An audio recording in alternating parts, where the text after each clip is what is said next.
আমাদের কাছে flow accumulation রাস্টার রয়েছে, ফ্লো ডিরেকশন রাস্টার রয়েছে, আউটলেট রয়েছে। আমরা এক্ষেত্রে একটি আউটলেট ব্যবহার করেছি। এবার আউটলেটের ক্ষেত্রে আমরা স্ন্যাপ পুর পয়েন্ট টুলের মাধ্যমে স্ন্যাপ পুর পয়েন্টের প্রসেসটা করে নিব। আমাদের এখানে আজকে আমরা ডিরেক্ট থিওরিতে যাচ্ছি না, আমরা শুধু প্রসেসগুলো দেখছি। আমরা আউটলেট দিয়ে দিব, আউটলেট দিয়ে দেওয়ার পরে ফ্লো অ্যাকুমুলেশনের ক্ষেত্রে ফ্লো অ্যাকুমুলেশন রাস্টার দিয়ে দিব। স্ন্যাপ ডিসটেন্স আমরা একটা সেলের অর্ধেক 15 মিটার দিয়ে দিলাম। কিছুক্ষণ অপেক্ষা করি, আমাদের স্ন্যাপ পুর পয়েন্ট হয়ে যাবে। স্ন্যাপ পুর পয়েন্টের পরে আমরা কি ধরনের পরিবর্তন এসেছে আমরা চাইলে দেখতে পারি। এখানে একটা রাস্টারের পিক্সেল তৈরি হয়েছে, এটা রাস্টারের পিক্সেল, এটা হচ্ছে স্ন্যাপ পুর পয়েন্ট। এরপরে আমরা ওয়াটারশেডে চলে যাব। আর্ক টুল বক্সের ওয়াটারশেডে গিয়ে আমরা এখানে ইনপুট ফ্লো ডিরেকশন রাস্টার দিয়ে দিব। এরপর আমরা স্ন্যাপ পুর পয়েন্টের রাস্টারটা দিয়ে দিব। জাস্ট আমরা অপেক্ষা করি, আমরা ওয়াটারশেডটা পেয়ে যাব। আমরা আমাদের ওয়াটারশেডটা পেয়ে গিয়েছি, কাঙ্ক্ষিত ওয়াটারশেড। এবার আমাদের ওয়াটারশেডটা যেহেতু পেয়ে গিয়েছি, আমাদের ওয়াটারশেড ছাড়া বাকিগুলোকে আমরা আনচেক করে রাখি। এবার এই ওয়াটারশেডের আমাদের এরিয়া বের করতে হবে।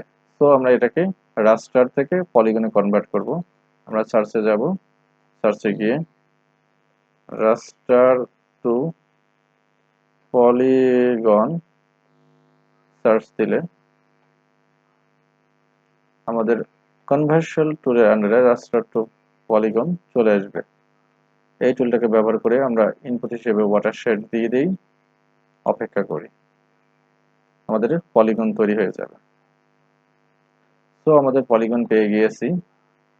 আন্ডারে যদি এটার আন্ডারে আমরা যদি ব্যাকগ্রাউন্ডে আমরা যদি রাখি আমাদের ডেটাটাকে, যেটাকে আমরা আসলে ডিজিটাল এলিভেশন মডেল, তাহলে আমরা সহজে দেখতে পাচ্ছি যে ওয়াটারশেডের এরিয়া কতটুকু।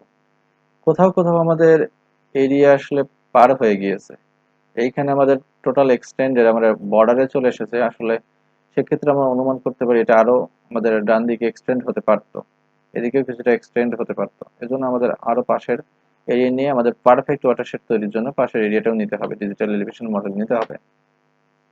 এবার আমরা রাস্টারে গিয়ে এর অ্যাট্রিবিউট টেবিলে যাব। অ্যাট্রিবিউট টেবিলে আমরা অলরেডি একটা এরিয়া পেয়েছি, বাট আমরা জানি না এটা ইউনিট কি। আমরা কিলোমিটার স্কয়ারে ইউনিট চাই। তো আমরা একটা এরিয়া কিলোমিটার এটা দিব হচ্ছে আমাদের ফ্লোটে, একটা মেসেজ দেখাবে। এখানে এটা হবে না, এখানে একটা আন্ডারস্কোর দিয়ে দিবে। তো আন্ডারস্কোর দিয়ে দিই।